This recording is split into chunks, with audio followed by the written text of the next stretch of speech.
কখনো কেউ জানতে চায়নি আমি কেমন আছি, কেউ কখনো শুনতেও চায়নি আমার ভাঙা হৃদয়ের গল্প। সবাই শুধু চায় নিজস্ব স্বার্থের জন্য আমার আনন্দটুকু, কিন্তু কেউ বোঝে না সেই হাসির আড়ালে, সেই আনন্দের আড়ালে কতটা অন্ধকার জমে আছে। আমি একসময় মানুষকে বিশ্বাস করতাম, কিন্তু এখন বিশ্বাস মানে ভয়। কারণ যার কাছে আমি সবচেয়ে বেশি সত্য ছিলাম, সেই আমাকে মিথ্যে বানিয়ে চলে গেছে।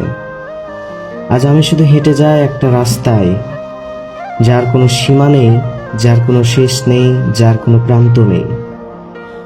হৃদয়টা এত ভারী হয়ে গেছে যে নিজের ভেতরে দম বন্ধ হয়ে আসে প্রতিনিয়তই।